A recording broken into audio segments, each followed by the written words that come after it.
Hello, everyone, and welcome to another session in the CEDAW Convention Speaker Series, which is being hosted by Equality Bahamas. We are really excited to be continuing this series. We're now on Article 13, which is very exciting, focusing on economic and social benefits in the Convention on the Elimination of All Forms of Discrimination Against Women, also known as CEDAW, also known as the Bill of Women's Rights. And today we are joined by Connie, who is from IWRAW-AP, and she'll tell us a little bit more about that organization and the work that she does. But we're really excited to have her bringing her expertise to this particular area, as her area of work is on economic development and the connection between that and women's rights and gender more broadly. So Equality Bahamas is an organization that promotes women and LGBTQI plus people's rights as human rights. And this is a safe space for women, for queer folks. We are pro-woman, we are pro-LGBTQI plus, we're pro-migrant, we are pro-Black. This is not a space for hate or hostility. It will not be tolerated here. We have a no warning system. So any displays of violence or hatred or hostility will result in you being removed from the space, and you'll be able to watch the recording. So you won't be completely locked out, but you won't be able to engage with us here.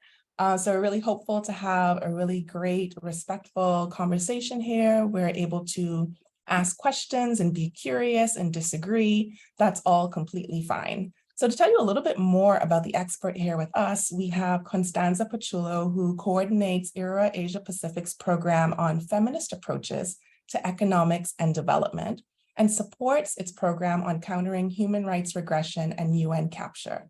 She has a master's in international law from the London School of Economics and Political Science, and a master's in social and political thought from York University.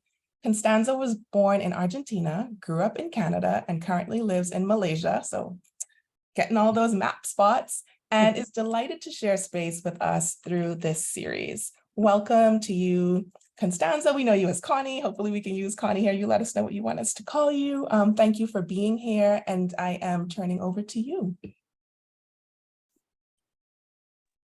Hello, thank you so much. And Connie is more than fine. Please go ahead and use that. My full name can be a bit of a mouthful sometimes.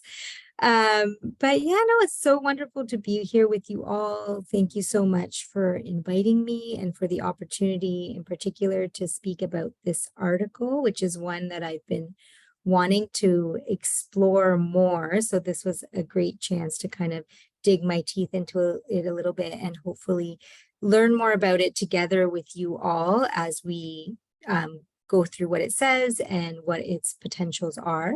As Alicia mentioned, I am a program manager with IWRAW-AP. The long form of that name is International Women's Rights Action Watch Asia Pacific. And so we're based in Malaysia, but we work internationally, in particularly with women's rights organizations and activists in the Global South. And one of our kind of core areas of work is to work closely with the CEDAW committee and the CEDAW secretariat to facilitate NGO involvement in the country review process. And we've done that for, I think, nearly 30 years now. And so it's been quite some time that we've been very privileged to build that relationship with the committee, with the secretariat, and learn more about the convention. Since 2015, we've kind of shifted our focus to support in particular marginalized groups of women from the Global South. So those who may not have as much access to international arenas like the LGBTQI plus groups, rural women, Indigenous women, migrant women, other groups of women who are often excluded from decision-making spaces or even from within the women's rights movement itself. So that's been our focus and something that we try to center and ground our analysis in as much as possible in all the work that we do. My program area, as mentioned, is Feminist Economics and Development.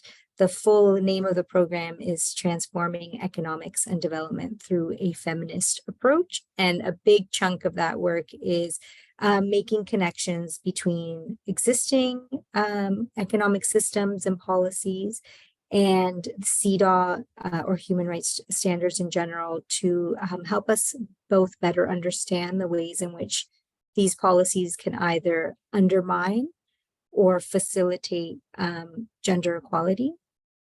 And in making that understanding to help us kind of advance the kind of economic policies and systems that we want to see, that it's going to promote gender equality and protect women's human rights as opposed to undermining them. So that's a big chunk of the work. And I know that the convention itself can be heavy in terms of it having a lot of information, and then at the same time talking about economics and development can be heavy in terms of sometimes we don't see ourselves as engaging with those systems that much, often because of the way they're spoken about is in really technical language that makes it seem like maybe we don't know as much as we actually do, because when we think about it in terms of our daily lives, we do interact with these systems a lot. So I hope that if there are any questions in the room about the policies themselves, any words that I use that might be a bit technical, whatever it may be, please feel free to ask the question at any time. I'm very happy to clarify. I'm going to try to talk mostly about the article itself. And then hopefully we can all have a discussion about the Bahamas and how this article might help kind of advance some of the needs that are needed there in terms of economic and development policy. So I hope that's what you were looking for in terms of an introduction, but that's what I got.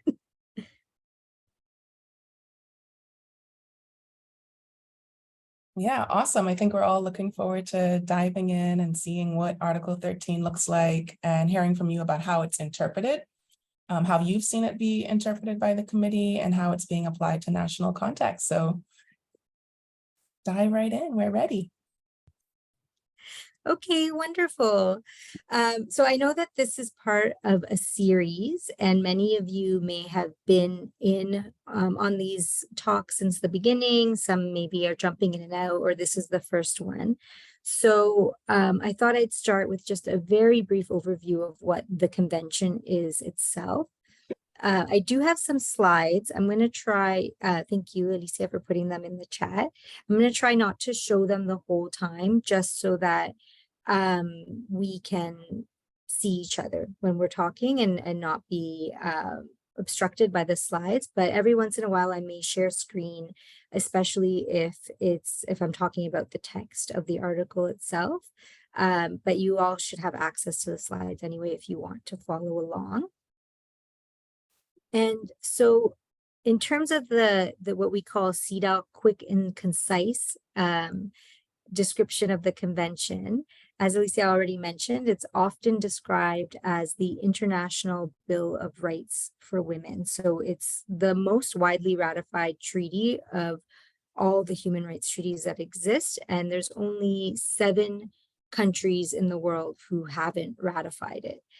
So that's one of the reasons why it's such a powerful tool as well, because so many of our countries are going to be before the CEDAW committee, and we can use it as a way to mobilize, make connections with other women's rights activists, and really build movements around the convention and use it as an accountability tool, and even learn across countries, since so many countries have ratified the treaty itself.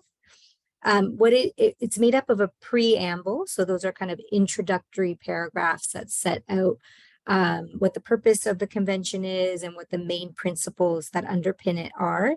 And then it has 30 articles. And I'm going to show a list of those articles just so that you can see where we are in terms of talking about Article 13 in relation to the other ones. But of course, we won't be dealing with all of them today. But overall, the convention defines what constitutes discrimination against women and sets out what states must do in order to eliminate discrimination in all its forms. So it's a sweeping convention. It covers all of women's rights in all areas of life: social, economic, cultural, civil, political. The convention covers it. And if it doesn't say it specifically, then maybe we're turning to things like general recommendations, which are documents created by the committee to help us interpret the convention itself, especially when the text might not deal with a specific issue that's new or emerging and things like that. But it's a really powerful tool in that sense, that it really is about the elimination of discrimination against women in all of its forms across all areas of life.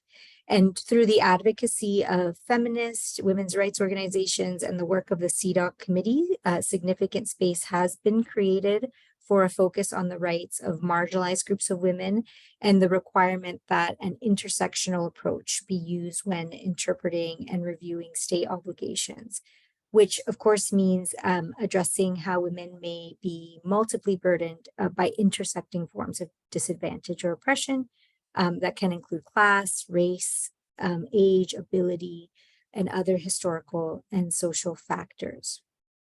But broadly speaking, the convention is based on 3 principles that we, IWRAW at least, and I think maybe elsewhere, referred to as the CEDAW framework. So the first principle is state obligation. And that just means that all the state parties, including the Bahamas that have signed on, agree that they are legally bound by what the treaty says, and they're obligated to fulfill its requirements. So they're obligated to eliminate all forms of discrimination against women in all areas of life, basically, to put it at its highest. And then the other 2 principles, which are ones that are particularly helpful when thinking about economic and social policy, are the second principle of non-discrimination and the third principle of substantive equality. So the principle of non-discrimination means that we have to look not only at how a policy is designed, but what its effect or outcome is. So if we're talking about economic policy today, one example might be privatization of public services. So when private companies are now in charge of healthcare, of public transportation, of education, things like that, on paper, there might not be any express discrimination against women when a service like that is privatized. But we know through the work of feminists across the Global South in particular, that the impact of privatization disproportionately burdens women and undermines the enjoyment of their human rights. So that means that the effect or outcome of privatization is discriminatory and therefore doesn't meet the principle of non-discrimination under the CEDAW Convention. And so the state would be required to correct that. Similarly, the second or the third in the 3 principle framework, very important principle that really underpins the whole convention is that of substantive equality. So that requires that we look beyond written laws and policies again and to see what's happening in practice, and in particular to promote equality, and to look at how measures to promote equality are affecting women on the ground, especially those from marginalized or disadvantaged groups. So again, in the case of economic policy, the kind of thing that I'm looking at is when we're thinking about substantive equality, is that at minimum, economic and social policy does not reinforce existing inequalities. It doesn't fail to deliver benefits to disadvantaged or marginalized groups of women, and it doesn't result in a reversal in the enjoyment of rights. So I know that's a very negative way of describing this, and it's all in the slide as well, if you're able to take a look at that. But it's because it's kind of the floor, right? That you shouldn't be reinforcing existing inequalities through economic policy by, for example, having economic policies that adds to or relies on gender stereotypes that lead women to taking unpaid care burdens, on more than men or other sectors of society. So again, it's phrased negatively, but it's because it's a minimum. And then as we work with the policies and with the article, we can think more positive. Well, like if it doesn't do that, here's what it should do. And maybe that's something that we can brainstorm around together. But I feel like I've said a lot already, and that was meant to just be a very quick overview of the convention. I'll recap quickly to say, again, it's the International Bill of Rights for Women, and the main three principles that we're talking about when we're thinking about the convention as a whole is state obligation, non-discrimination, and substantive equality. But I can pause for a second in case there are any questions already, or if it would be helpful for me to show anything on the screen, like the slide or anything like that.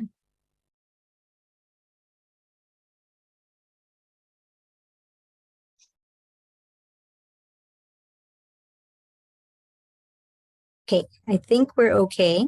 So I'm gonna show one slide for now, just to situate ourselves a little bit. Okay, so I think you can all see it. I hope you don't mind. I'm not maximizing it because it makes it difficult for me to navigate the different windows on my screen, but let me know if you need me to make it bigger or anything like that. But basically with this slide, I just wanted to situate ourselves, within the convention itself. And what we're going to be talking about. So you'll see here, I mentioned before that there are 30 articles. Those are listed here with 17 to 30 lumped together because they're more procedural and administrative articles. So the ones that we're really concerned about, especially when engaging in country reviews and things like that, are articles 1 to 16. And if you look at the way I've kind of divided those articles, you'll see 1 to 5 is considered the general framework for the convention, with the first 3 in particular being kind of the core articles. And then 6 to 16 are the specific areas, specific substantive issues that the convention deals with. So you'll see participation in political and public life at Article 7. You see employment at Article 11, education, Article 10, healthcare, Article 12, rural women, Article 14. So you see how it gets more specific in that area of the convention. And we'll be looking at, in particular, as you know, we've said a few times, is Article 13 on economic and social benefits. And then I've also highlighted in red font Article 4 and 5 because I mentioned them later on. And I think they're interesting articles to make links with Article 13 in terms of thinking about the transformative potential of how we can interpret Article 13. But of course, that article will complement and work together with all the other ones in the convention. So you can really get creative depending on what your specific issue is, what specific question you have, and combine these different articles to really get the issue across and maybe even frame a recommendation that you want the committee to consider. So that's where we are in the convention, all the way down here at Article 13 in the specific substantive issues. And then I will just take a minute to actually look at the text of the article, because as I mentioned, I'm going to speak a bit generally about the article. So it will be really about how these different areas of the text have been interpreted. And then hopefully we can all brainstorm and have a discussion around how it could apply more specifically to the Bahamas. So there, you have it here on your screen. Again, let me know if it's not big enough. But you'll see that there's a small paragraph at the front, at the top, that's called the chapeau or hat in French, if there are French speakers in the room. And then you have a list of 3 specific areas that the article covers. The first thing to note is that these specific areas are non-exhaustive, meaning that we're not only limited to those three. You can almost think of them as examples in the sense of them being particular areas that at the time the convention was written, which was 1979, if I'm remembering correctly, these were the areas that were felt to require specific and direct attention to deal with the issue of gender equality. And there are also areas that aren't covered in the other specific articles. So from 6 to 16, you won't see these three issues listed. So that it's trying to fill that gap, which is a concept that we'll come back to throughout. But if we look at the chapeau, or this first paragraph itself, we see that it says requires state parties to take all appropriate measures to eliminate discrimination against women in other areas of economic and social life in order to ensure, on a basis of equality with men and women, that should read with men and women, the same rights, in particular, the right to family benefits, the right to bank loans, mortgages, and other forms of financial credit, the right to participate in recreational activities, sports, and all aspects of cultural life. So that last piece is also quite important because it can encompass a lot. So what I'm thinking of doing next is just diving into this first paragraph and kind of breaking it down to see what it all means. Again, if there are any questions along the way, or even if you just need a break to kind of absorb all the information that I'm sharing, please feel free to say, okay, can we breathe for 2 minutes so I can just, absorb it all and then start again. I'm very happy to be interrupted in that way. Oh, and thank you so much for putting the article in the chat. Okay, I think I will stop sharing, but if it's helpful for people for these slides to be shared while I'm speaking, again, let me know, and I'm happy to kind of switch to whatever makes the most sense for everyone in the room.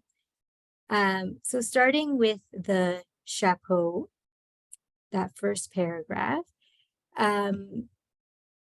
what it really shows, and a lot I should reference, as a good feminist, citation is important, that a lot of what I'm sharing today is from a commentary on the CEDAW Convention that is in its second edition now and edited by I'm looking at it right now, four folks: Patricia Schultz, Ruth Halpern, Kadari, Beat Rudolph, and Marcia Freeman, who have gone through each article of the convention and done a really detailed overview of how the committee has dealt with it and potential opportunities for growth. So I'm really focusing a lot of that on the commentary, and I just wanted to do my responsible duty of citing the folks who put the work in to gather all of that information for us. But the really first thing that we notice about Article 13, especially in that first paragraph, is that it is presented as a catch-all clause that is really intended to fill the gaps left by other substantive articles. So that's why in that first paragraph, you see that it specifically is in reference to eliminating discrimination in other areas of economic and social life. So other areas that have not been listed in the convention, you can find them here, right? This is where that protection will be. So one example that's often looked at is Article 11, which talks about employment. But it may not cover rights relating to the informal sector or to self-employed women. It deals more with the formal employment relationship. So if you're working with women, or you are a woman yourself who wants to use the CEDAW Convention for these other areas of kind of labor relations, that maybe aren't captured as well by a formal employer-employee relationship. Then turning to Article 13, which is this great catch-all, is one where you might be able to find that protection. Even if it doesn't say it specifically, it's broad enough that you know your protection is there to not be discriminated in whatever area of work that you're doing. If it's an informal sector, if it's self-employment, you're still protected by the convention. It also complements other parts of the convention that or other specific rights that are mentioned in the convention. So we saw before that there are specific articles for education, for health, for rural women's rights to social security. So, and of course, they all interconnect, right? And so if Article 13 is looking broadly at maybe economic policy that supports education, then you can use both the education article and Article 13 to complement each other in terms of how far the obligation of the state goes to protect the rights of women and girls in terms of education, for example. So it's not enough to just look at individual schools. You have to look at the broader economic and social life of women and girls and how that intersects with economic policy. And then if there's something that's not covered in that education article, again, you can kind of go to Article 13 and see how can I make this protection fit, or how can I address this issue of discrimination with that isn't, specifically listed, but maybe I can use Article 13 to capture it because it's so broad in that sense. And then one of the most interesting things about this article, which is why, as I said at the beginning, I was excited to be part of this, and because it is an article I've wanted to dive into more, is that until recent years, it hasn't really been developed by the committee that much. It's now making its way more and more into the committee's concluding observations, which are the recommendations that it puts out at the end of your country's review. You'll see Article 13 often referenced, or if not directly referenced, address under categories of, for example, economic empowerment of women, or economic and social benefits, or it might even be addressed in areas relating to poverty, those kinds of things. So we do see it being developed more, but it doesn't have its own general recommendation, for example, which, as I mentioned earlier, is a document that helps us interpret different parts of the convention.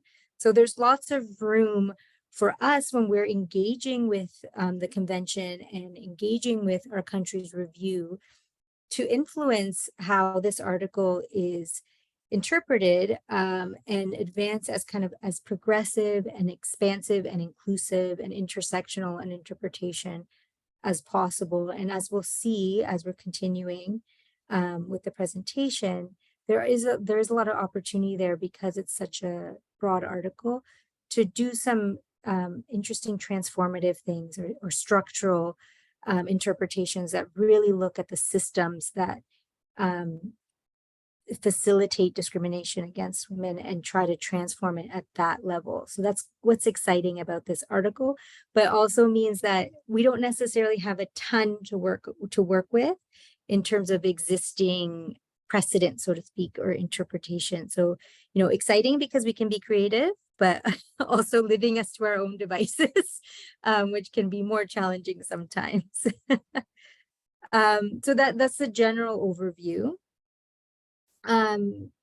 Again, within that chapeau, the first paragraph, there's a specific reference to eliminating discrimination.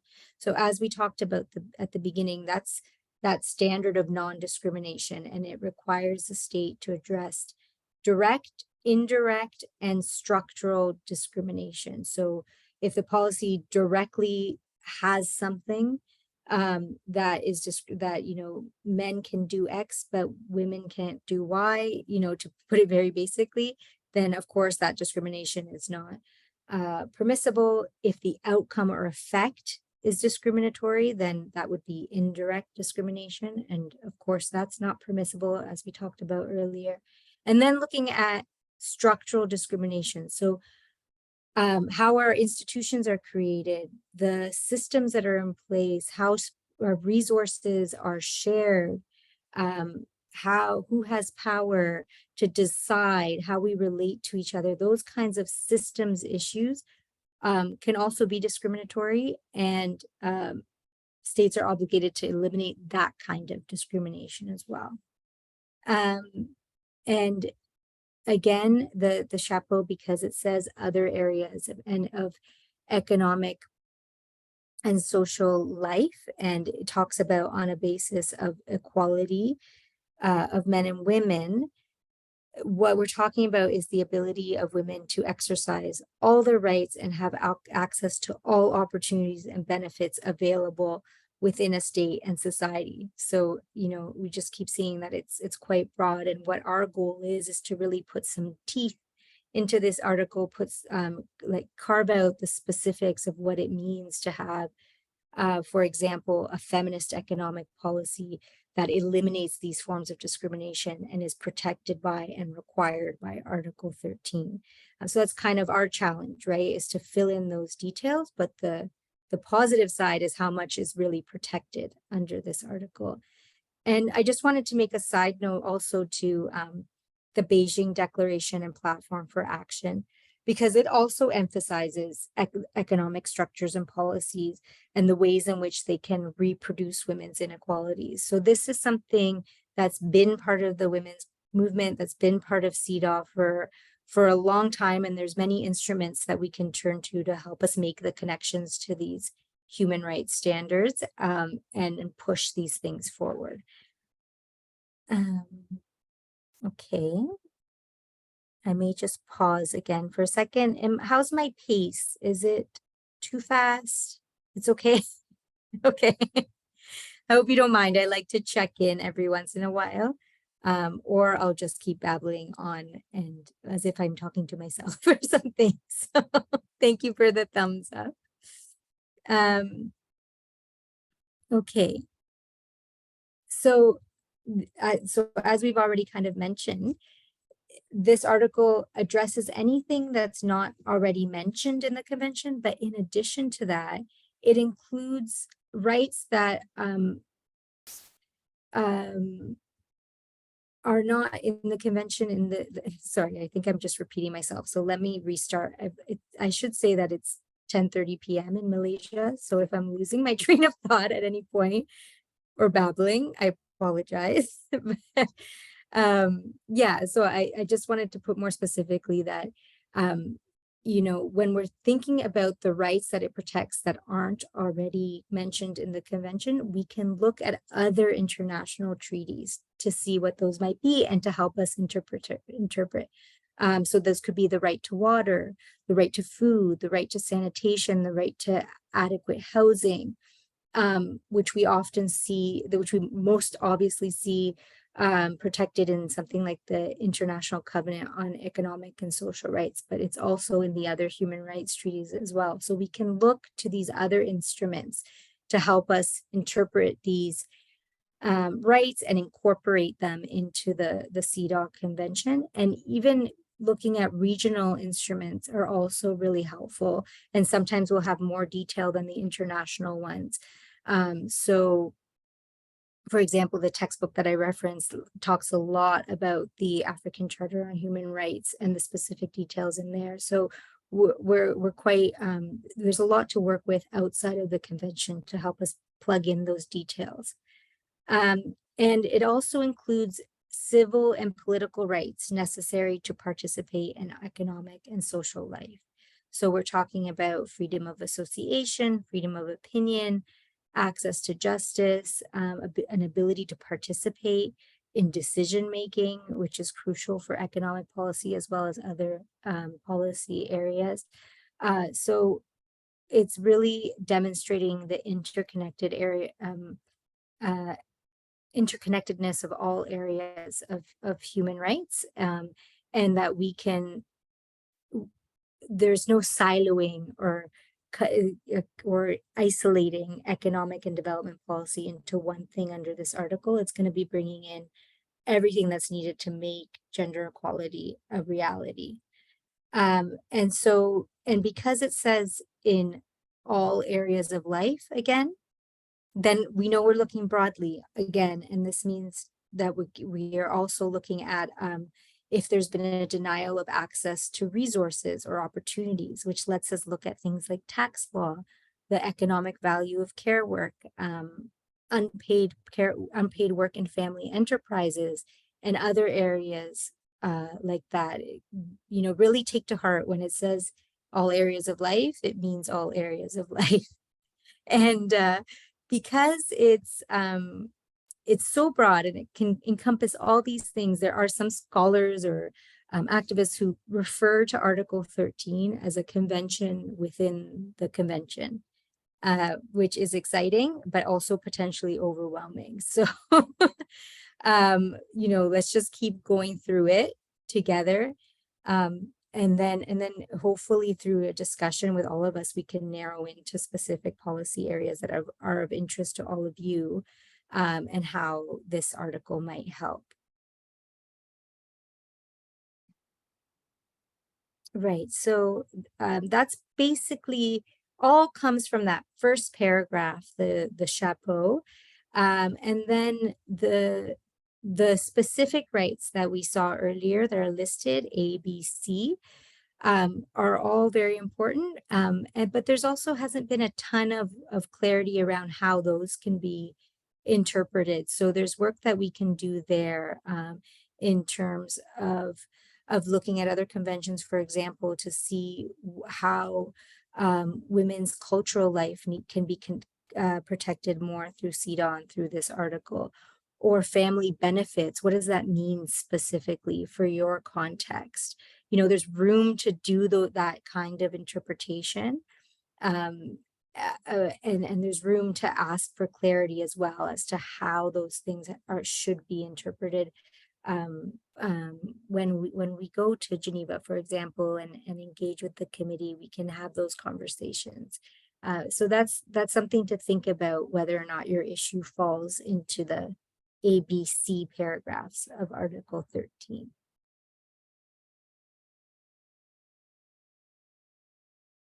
Okay, so that's the article. That's the text of the article, which, as we've seen, is quite broad.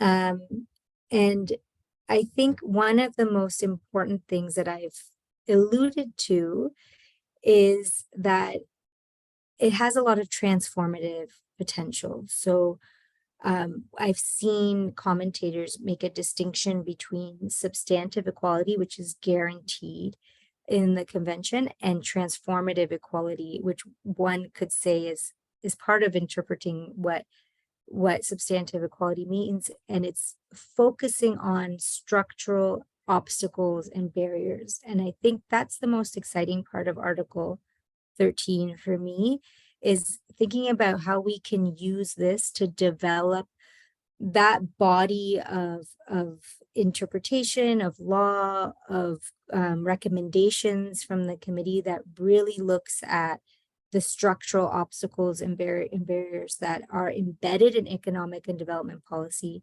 that reinforce discrimination and that keep inequality in place, right? So some of those structural obstacles might be, for example, gender stereotypes. So under this article, and this is why I referenced Article 5, which deals with gender stereotypes. So if we combine Article 5 and Article 13, then maybe we're looking at eradicating gender stereotypes relating to work that is disproportionately performed by women, and how that work is often devalued, right?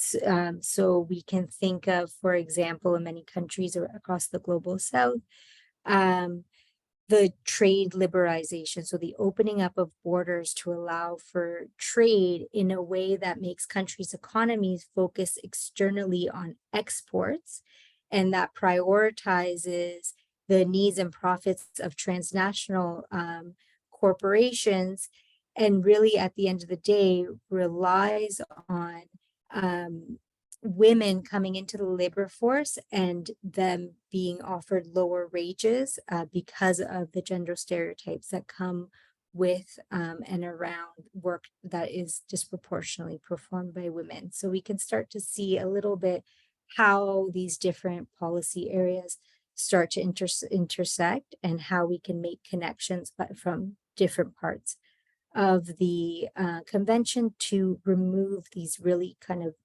ground level obstacles and barriers to gender equality. And the other really interesting piece is temporary special measures, how we might connect that to Article 13. And what that means, I don't have the exact wording of it, so maybe Alicia and Marion can correct me later. But basically, it allows states to put policy measures in place to correct historical or other forms of discrimination that exist because of gender.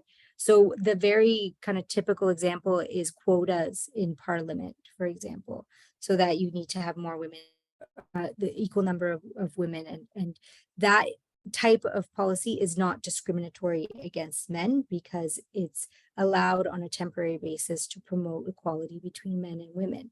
But beyond that kind of typical example, you could think about using temporary special measures in economics and development policy as well. So maybe governments want to think about giving preference to women-owned enterprises in public procurement, or increasing representation in economic decision-making bodies, or fashioning their tax policy in a way that addresses, that benefits women and addresses a historical disadvantage that exists. So we really can look at the whole gamut of policy making that the government is responsible to and apply these tools to it.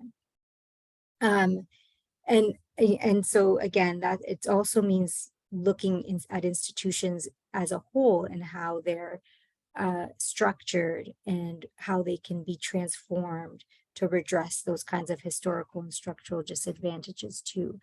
So I think that applies to all of the convention, but with Article 13, it allows us to look at the economic structures that are so often isolated or siloed away from women's human rights as being unrelated to it, and really kind of look at what is the impact on gender equality in women when we're making economic choices, when we're designing employment policy, when we're deciding who's going to benefit from the economy, who's not, who's carrying the most burdens. This really lets us ask those kinds of questions and thinking about it from a really systems level, and to hopefully kind of make a lasting change and in removing these barriers beyond just kind of individual changes. So that's the exciting part for me around transformative equality. As I've already kind of started mentioning, and I'm just looking at my slides here too, in case you're following along. I'm on slide 10, but so when we're talking about redressing structural disadvantage, a really important area is looking at those macroeconomic and development policies and frameworks and how they might have disproportionate negative impacts on women. So things that we've seen addressed by the committee itself, for example, are value-added taxes. So those are flat taxes on goods or services, or regressive taxation. Again, that just means a flat tax where everybody pays the same amount regardless of your income, as opposed to a progressive taxation that changes depending on your income level. And we see that value-added taxes and regressive taxation has a disproportionately negative impact on women because of their overrepresentation in low-income jobs, and also in terms of the way that they consume by buying goods and services, and so we'll have to take on more of these taxes. Another area that we've seen the committee address is austerity measures or cuts to public services. So cuts to healthcare, for example, would be a huge one, and how ultimately the burden of taking care of sick people, of elderly people, of just people in the community will disproportionately fall on women and increase unpaid care burdens. And so when those cuts are being made, it has a discriminatory impact on women, and the need is still covered and shouldered by women, which is another kind of injustice in terms of how we want to structure our economies and how we should be caring for each other, and not relying on the gender stereotypes that allow for unpaid care work to go unquestioned and unvalued, right? Other areas that the committee has covered are privatization, which we've talked about a little bit, and how that might disproportionately impact women. And that can be, again, anything from education to roads to public transportation. When the entity who is in charge of these public services or goods has profit as their main objective, as opposed to the well-being and rights of people using the public services, you're going to see that it's been shown again and again that the needs of people are not going to be met, particularly those on the margins of society or those who are marginalized and excluded from the society and who face intersectional forms of discrimination. And human rights obligations are not going to be met when the entity who's in charge of these things is not directly obligated to be meeting those standards, right? So that's an area that the committee has looked at. I talked a little bit about export-oriented development models and how that might negatively impact women.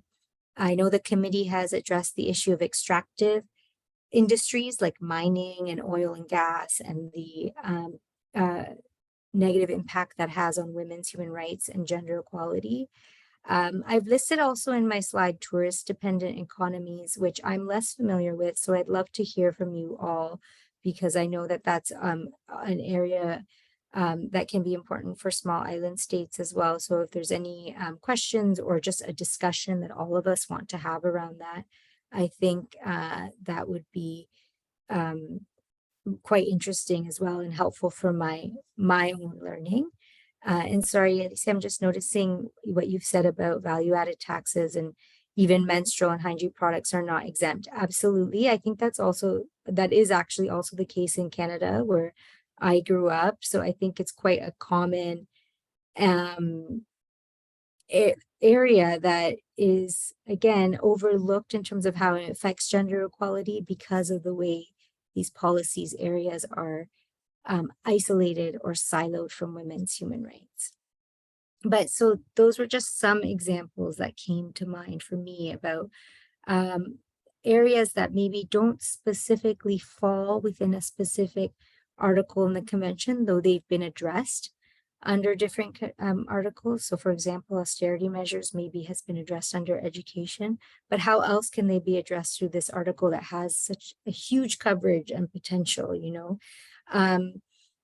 And one way that is particularly interesting of how what Article 13 could add in terms of that analysis that already exists with the committees is how it applies to international institutions and how it applies extraterritorial. So all of our countries are have these obligations to not discriminate against women in any form, both within their territorial boundaries and outside their territorial boundaries. So you can't, your policies cannot lead to discrimination of women in other countries. It's not limited to your own country. So that's what extraterritorial obligations are. And we've seen, for example, the committee address that in terms of tax policy. So Switzerland was a big one that had financial secrecy laws and other international tax laws that the committee found was having a detrimental impact on women in the global south in terms of how money was being funneled from countries such as India, for example, is one country that was mentioned in the shadow report of the organizations that submitted this information, would be funneled out and into Switzerland, and the financial secrecy and tax laws that Switzerland had made that kind of funneling possible to the extent that it took resources away from the ability of that country to fulfill their human rights obligations. So that's how we can see Switzerland's policies impacting women in India, for example, and how that can be a violation of the CEDAW Convention. And so when we apply all of that to when countries are operating in international institutions, I think that's when it gets quite interesting and is an area that is, ripe for lots of development.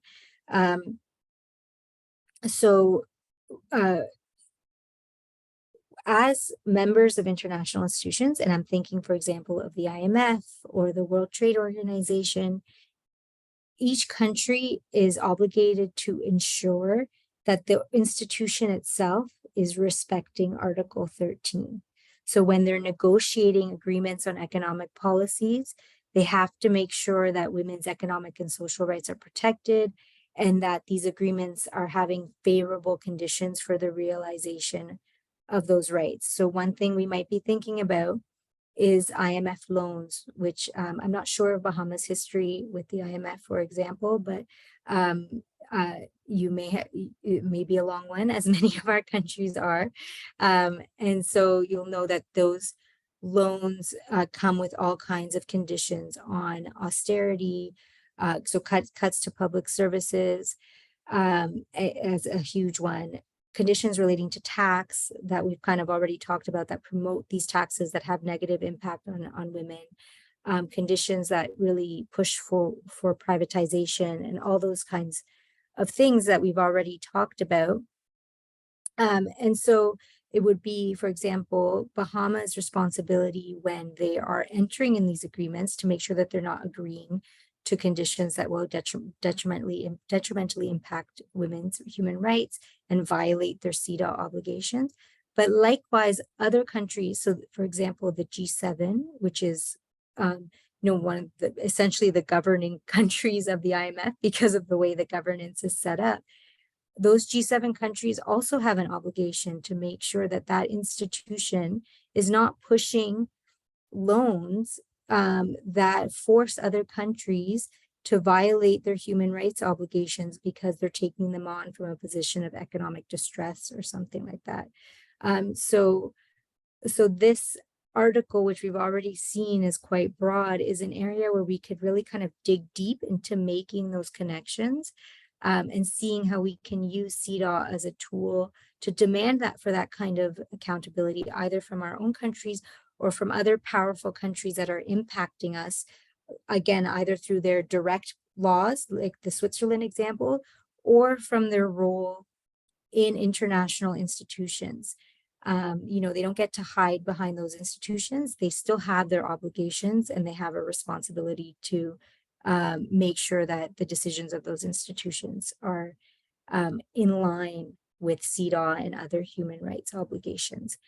So I have other examples of recent shadow reports where we've done that kind of work, particularly relating to EU countries and their obligations as members of the EU within the World Trade Organization. So there's many layers of institutions and obligations that I'm happy to share more about if it's useful, but really you can see how you can use these articles as a tool to poke some holes in these layers of spread out responsibilities that makes it harder to pinpoint who is accountable, right? But we can make that pinpointing through the convention and through this article in particular. So I have a couple more slides. One is on kind of new and emerging contexts that might be interesting to consider. I'll just pause again in case I have no idea. I think I've talked way over my allotted time, even though I thought I'd talk less. So maybe I'll just stop and see if Alicia wants to jump in. Yeah, let's see if anyone has any questions. I think this has been great so far, and you really brought the practicality and helped us to understand Article 13 and its application to our context. And I can imagine that the wheels are turning in people's heads. Does anyone have any questions or any thoughts that you want to share out loud before we move on?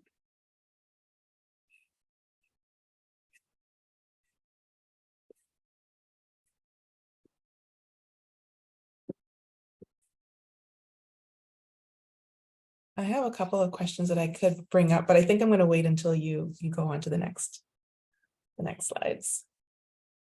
Sure. I'm actually just noticing that there's a comment in the chat that relating to like loss and damage funds and climate finance mechanisms, which is a really excellent point. I think that this article is also an entry point, I guess is the way to put it, to make that connection within CEDAW, between CEDAW and, for example, climate finance, which I know is an area of interest and one that needs some developing. So this is the place where we can make those links and harmonize these different tools to be pushing the feminist climate agendas and the feminist economic agendas all together in one space, and thinking strategically maybe about which countries to target depending on who's up for review and all those kinds of things. So thank you so much for that comment. We're also hoping to have a session on the general recommendation on climate. So maybe we can have a little bit more discussion about climate financing and loss and damage and what that looks like, particularly in small island or big ocean nations like ours. Yeah, absolutely. And I know there's a lot of feminists working at the intersections of climate and economic justice, and continuing to be able to make those links is really important. So exciting to see. Maybe I'll join that discussion as well as a participant.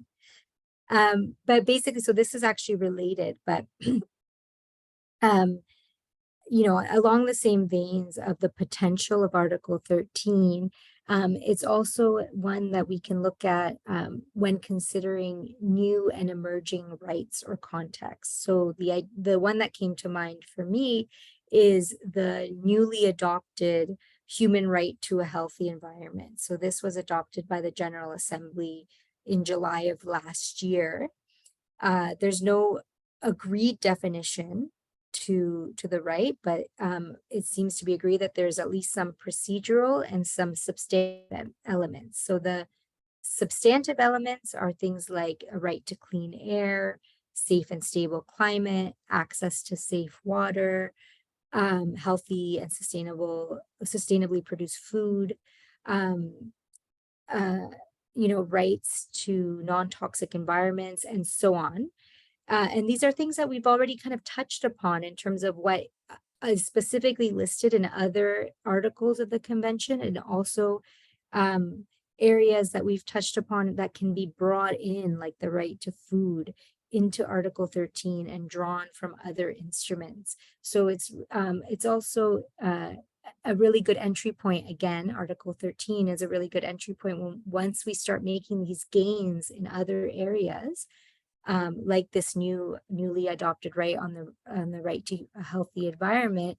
And if we want to make connections to CEDAW, think about whether maybe Article 13 is the place where we can do that and start building that body of work. Similarly, another thing that just popped into my head, so we'll see if it worked, is there's a lot of work happening at the UN around the creation of a new United Nations tax convention. So, you know, are there links that we can make between Article 13 and the potential for an international tax system that's governed by the United Nations? How is CEDAW standards going to be incorporated into that to ensure that whatever is agreed to at the end is advancing substantive equality and eliminating discrimination? You know, I don't have an answer to that, but it's what's exciting about this article is that when we see all these new developments in all these different spaces that are important and we know are connected, maybe this is one of the tools we can use to really concretely make that link. And similarly for this right, some of the procedural rights are access to information, right to participate in decision making, and all those kinds of things that we've also somewhat touched upon. So you can see the connections to CEDAW, and maybe think about how you want to incorporate it into your own shadow reports. And then the last slide I had, again, this is me just toying with ideas because I really appreciate the, the opportunity to think about this article more with you all, where areas of anti-colonialism, the right to self-determination and the right to development, and how those rights, so the right to self-determination, the right to development, could maybe be incorporated into CEDAW through an anti-colonial lens and approach that really targets the ways in which global economic and development systems have replicated colonial and imperialist power relations. So we still see in different forms the global north extracting wealth and resources from the global south, but now through different kinds of economic relations or development relations and agreements through international institutions, through bilateral agreements, whatever it might be. So how can we target those kinds of relations and structures by maybe looking at different rights, like the right to self-determination or the right to development, and incorporating into CEDAW to make sure it has that gender lens. And this is just an idea. So please feel free to disagree or ask questions or whatever it is, but I really just took this as an opportunity to do my own brainstorming. So thank you again for that opportunity and for listening to me for so long. I will stop here. Thanks. I love that you took this opportunity to like brainstorm and think about ways of working and how we can sort of manipulate the tools that are available to us for the common good, right? And for the good of women and the advancement of women's human rights. And I especially like that last point that you made about making this connection to colonialism. And I think that that's happening more and more, even in UN spaces. I don't know if you saw there was a call for inputs by the independent expert on SOGI that was about the connections between colonialism and views toward sexual orientation. So that was really, really interesting. And I'm going to be looking out for the report that he produces from that. And I'm hoping to see more of the special procedures and more of the conventions taking this perspective and understanding these histories, because I think you mentioned it early on too, that we have these ideas that have been passed on to us and we have a hard time letting go of them, even when it's about the well-being and the good of a broader society. And earlier you mentioned the importance or even the utility of, I think you said feminist economic policy.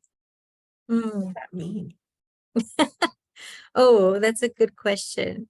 I'm going to use the excuse now that it's 11 p.m. So if I don't describe it properly, that's going to be my out. No, but basically, I think when I think about feminist economic policy or feminist economic justice, it can mean many things, of course, but it's really a reframing of the economy for me. So right now, our economy is very growth oriented, and growth at kind of all costs, and growth meaning profits for a small group of people, right? So it's a rethinking of the economy for me to think, okay, what is our objective? What economic policies are being made now? Who benefits from them? Who carries the biggest burden? And how can we shift those power relations and redistribute resources.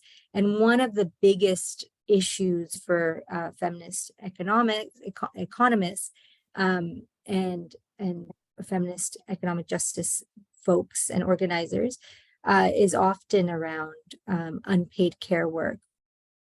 And I think ultimately, and the issue of social reproduction. So the work that happens at the household level or at the community level to care for each other and reproduce humans who will be funneled into the workforce to serve capitalism and corporations and profit making, right? So I see that Marian has her hand up, so I'll try to be quick. But so addressing this issue of unpaid paid care work by either by recognizing it, by paying for it, by redistributing it, and so on, is one of the core tenets of feminist approaches to economics, because it goes to the core of how our capitalist systems are really function. And if we can no longer rely on women's unpaid work, and in particular, this of course falls heavier on Black women, on Indigenous women, on women with disabilities, and other groups of women who are structurally marginalized and excluded. But if we can no longer rely on that kind of labor, then that kind of puts the whole economic structure on its head, and we have to rethink the kinds of policies that we're making, and the kinds of policies that feminists would be calling for as ones that its objective isn't growth for the sake of growth, it's care, it's fulfilling human rights, it's ensuring well-being, it's taking care of our environment for ourselves and for future generations. It's providing for each other. And how do we do that? Through not just at community levels, but at the state level, at the international level, and through our systems and institutions. Yeah, excellent.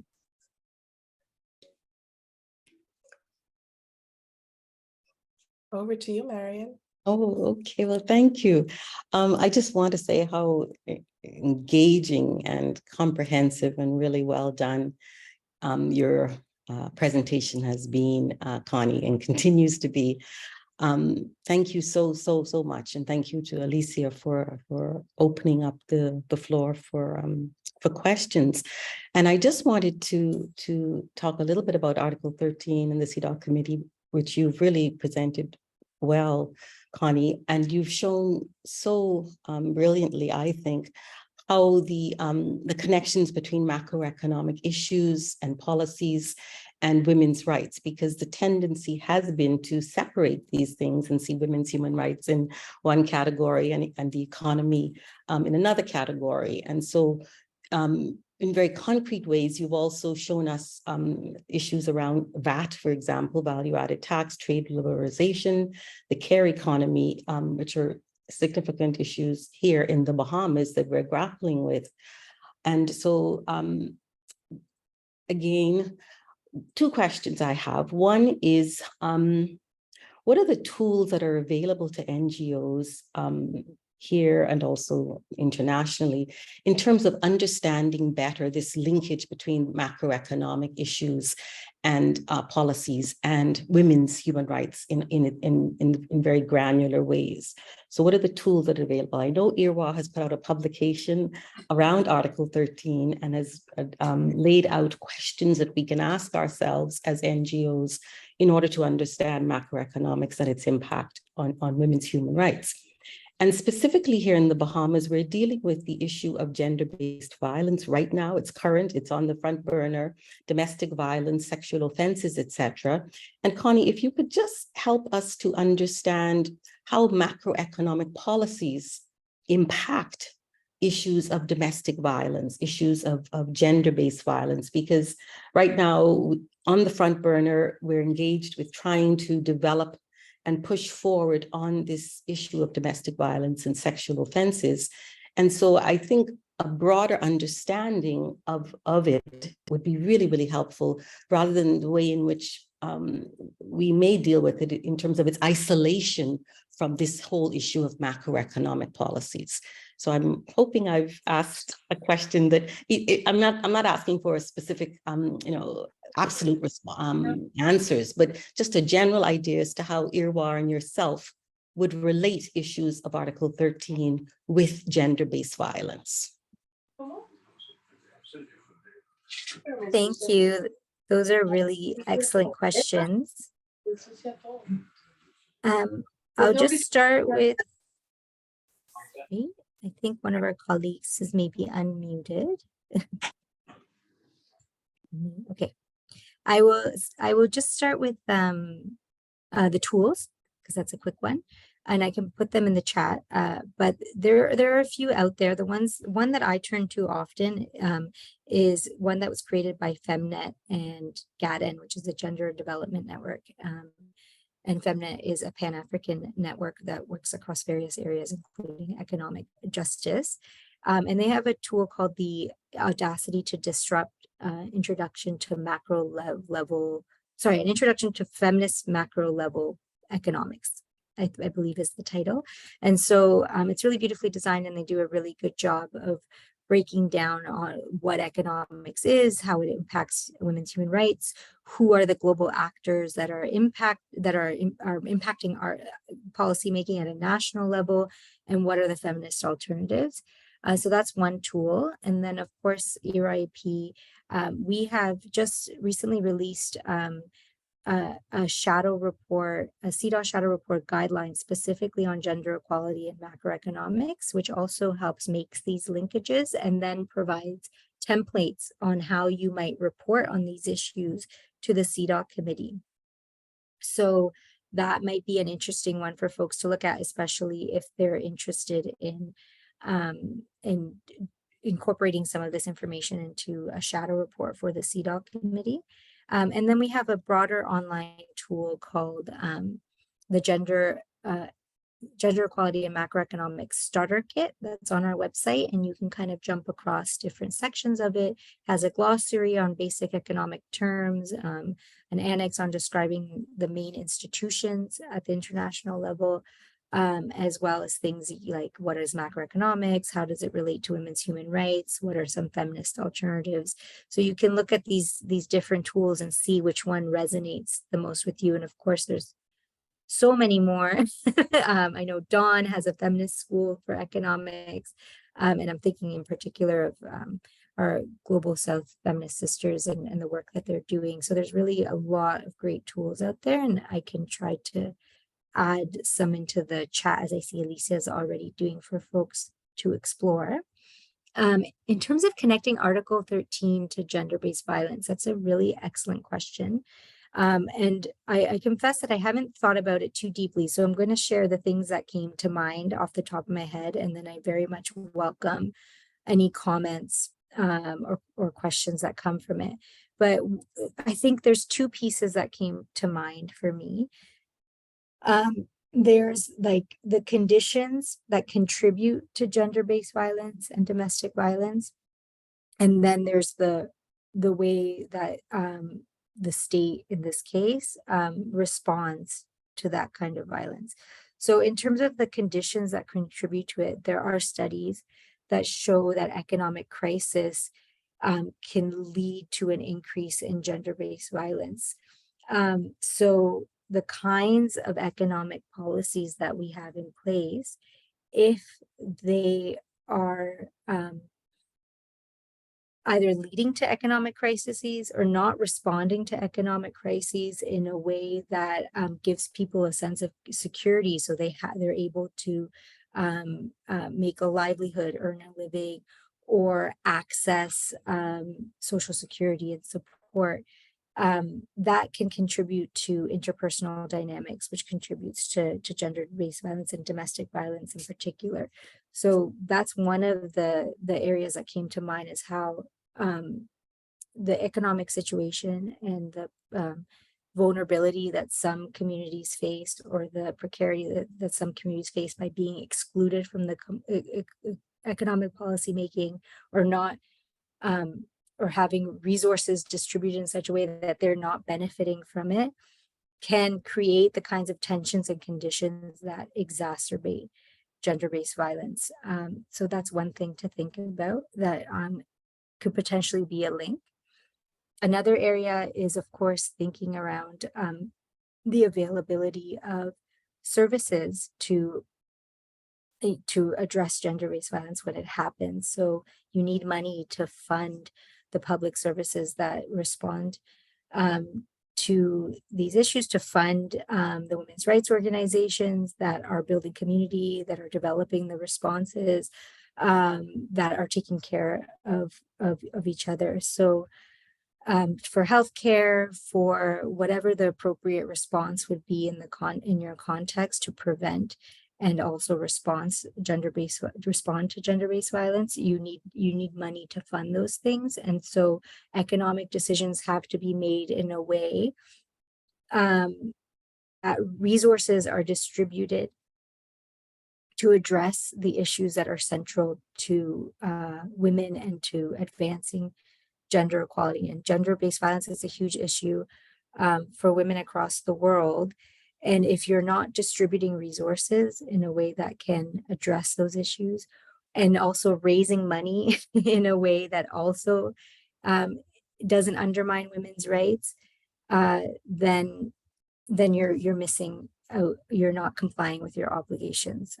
So I hope that answered it. I think I trailed off a little bit at the end, but those are kind of the two factors that came to mind for me. Yes, you've done. Thank you.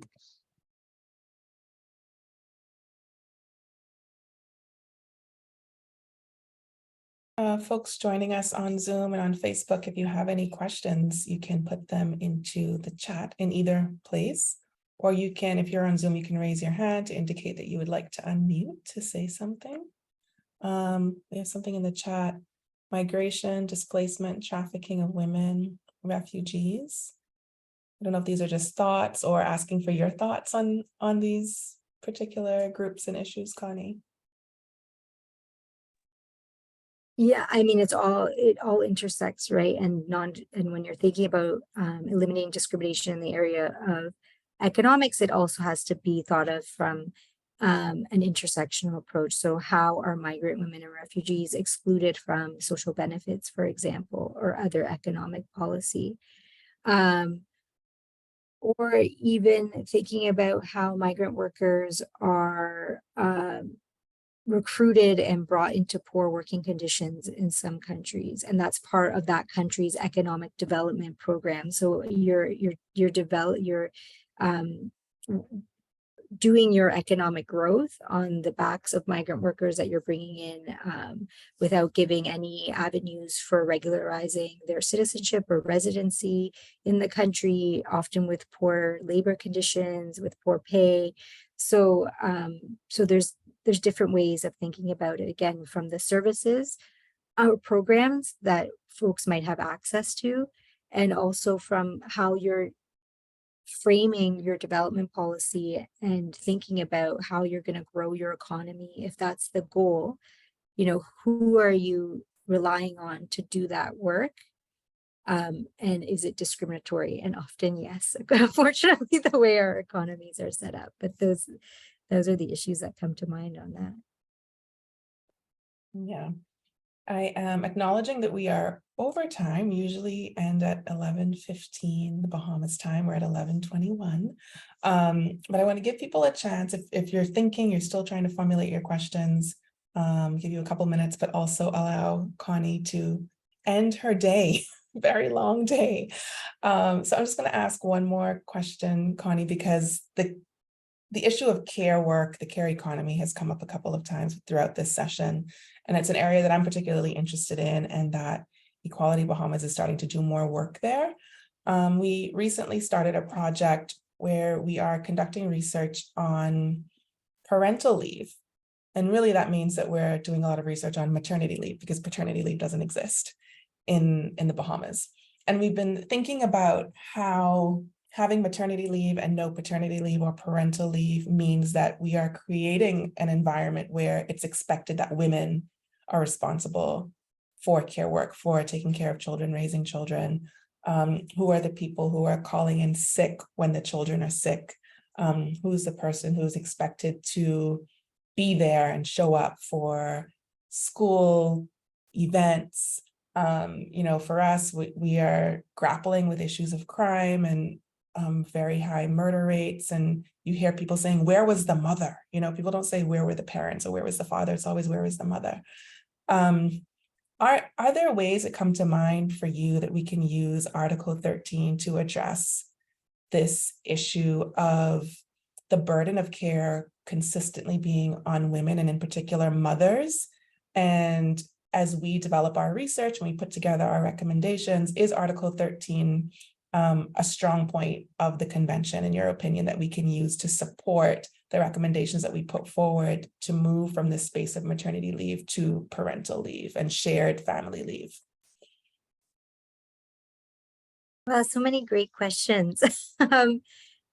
So I'm going to put a resource in the chat because I was very lucky to have Marion join us for a webinar a couple of years ago as part of the IMF spring meetings where we talked about care work and CEDAW. And so Marion gave a big overview of the different articles and general recommendations that address the issue. So that might be helpful in general. But in terms of Article 13 in particular, yeah, I mean, I do think it can help because, again, care work is not particularly mentioned in any of the other articles, so it's kind of connected to it in some of the concluding observations and general recommendations. But so I think Article 13 is a good place for it. And I'm also thinking about how it links to the issue of gender stereotyping, so that you can make those links there. And of course, when you hear feminists campaign around care work, I think we're up to 5 or 6 R's in terms of the campaigning, but one of them is redistribution, and that means redistribution, again, between members of the family, and also, redistribution between individuals, and it means public services as well. But this is a place where, maybe you can really look into or like develop how those requirements for or those feminist demands around care work can be linked to CEDAW. Yeah, so that I think it's a really great idea, and let me drop that link in the chat in the meantime. Yeah, thank you. I think that'll be really useful. And we're also thinking about who is doing the child care when both parents are working, which pretty much all parents are working. We don't live in an economy or a society where people can just not work. So a lot of times it's grandparents. In many cases, grandparents are still working. So, you're lucky if you have grandparents who are able to take on the childcare. Sometimes it's great grandparents or aunties and these other people who are doing, again, it's great to show up for your family, but this is unpaid work, and maybe families can't afford to pay for that kind of care. So it makes me think about how can we interpret the right to family benefits, which is in Article 13. I wonder what that means and what kinds of support we've seen governments around the world offer to people, particularly who are undertaking this care work that the family members themselves can't pay for. And governments have opted out of the responsibility, which they used to have, largely because of structural adjustment programs and these IMF loans that you referenced earlier. Yeah. And I think that's really fantastic. And I'll just mention one last thing, that there's also some feminists who campaign for what's called the care income. And this comes from a long history of feminist campaigning, starting with wages for housework in the 1970s, for an actual income for the care work that carers do for their families, for the community, for the environment. So I'll add another link about that too, which might be something that is worth exploring either for your research or just generally out of interest. Thank you for that. Well, I think everyone's still mulling over all of this great information and context that you've provided today. Thank you so much, Connie, for joining us for this session and talking us through Article 13 and really provoking more thinking, beyond just what the article says and the ways that we can use it and put it into action in our advocacy and our activism at home. Thank you everyone for joining us on Zoom, for people who are watching on Facebook and those who will watch the recording, hopefully for weeks and weeks and months and years to come. I think this will continue to be a useful resource for everyone. The CEDAW Convention Speaker Series is coming near to the close now. I think we have one more session to look at Articles 15 and 16. And then we're going to look at the optional protocol as well as some of the general recommendations. So look out for announcements on those dates. As always, we will share them on our Facebook, Twitter, Instagram pages, Equality 242 everywhere at Equality 242 or Equality Bahamas, and you'll be able to find us on all of these platforms. Today is July 1st. The day of recording is July 1st. This is when Equality Bahamas does Pride, everybody. So happy Pride. We have a focus on community care during Pride. So we are offering yoga sessions every Sunday at 8 a.m. with Antonio Weish, and you can register for that. We have group coaching that will be with Carla Moore, one of our favorite people. She's based in Jamaica. She's got her coaching certification. She's joined us for a few sessions before, and this time it's going to be all about group coaching, which should be pretty cool. We also have group therapy with Jessica Russell, who a lot of us know very well. She's joined us before for various sessions and various kinds of group therapy. So she will be with us on Mondays and Saturdays. So Mondays at 6 p.m., Saturdays at 11 a.m., we will have group therapy with Jessica Russell. The coaching with Carla will be on Sunday evenings, 6 p.m. Look for all of these registration links on our Instagram, Twitter, and Facebook pages. And we look forward to seeing you at some of our upcoming events. Thank you also always to Marian Bethel, who is here with us, our very own women's rights advocate forever and ever, attorney at law in the Bahamas and member of the CEDAW committee, who has done incredible work in so many ways.